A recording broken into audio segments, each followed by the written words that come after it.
Stock tips, इस share से निकलने का आ गया समय।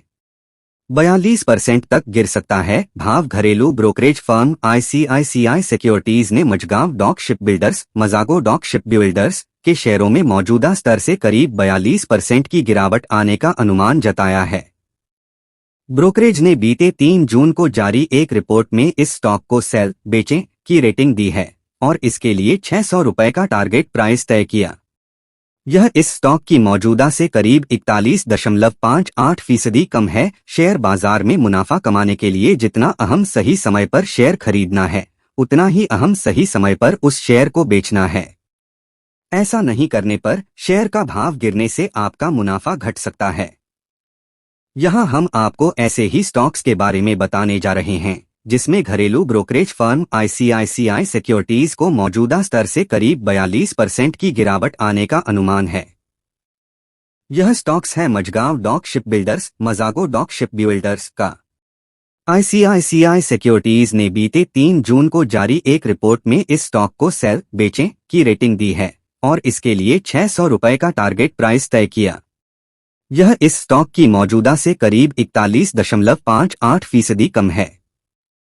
मंगलवार 6 जून को मझगांव डॉक शिपबिल्डर्स के शेयर एनएसई पर 3.34% की तेजी के साथ 1019.00 रुपए के भाव पर बंद हुए। यह उन चुनिंदा शेयरों में से एक है जिसने पिछले 1 साल में अपने निवेशकों को मल्टीबैगर रिटर्न दिया है। पिछले 1 साल में मजागो डॉक शिपबिल्डर्स के शेयरों की कीमत 269.60% बढ़ी। वहीं इस साल की शुरुआत से अब तक इसमें करीब 29.29% की तेजी आई है, जबकि पिछले 1 महीने में यह शेयर 32.59% बढ़ा है। आईसीआईसीआई सिक्योरिटीज ने कहा, मझगांव डॉक शिपबिल्डर्स का मार्च तिमाही में नतीजा हमारे अनुमान से करीब 50% अधिक रहा है।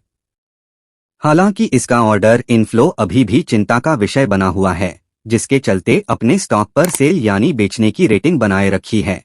ब्रोकरेज ने कहा कि मार्च 2023 के अंत में कंपनी का ऑर्डर बुक 385 अरब रुपए का था। इस वित्त वर्ष 2027 तक पूरा होने की उम्मीद है।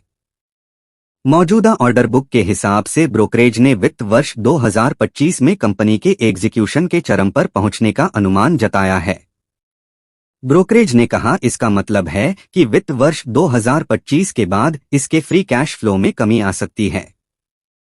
चौथी तिमाही में मझगांव डॉक शिपबिल्डर्स का कुल इनकम 50.11% बढ़कर 2289.83 करोड़ रुपए रहा था, जो इसके पिछले साल की इसी तिमाही में 1525.45 करोड़ रुपए था। वहीं कंपनी का शुद्ध मुनाफा मार्च तिमाही में 296.79 करोड़ रुपए रहा था।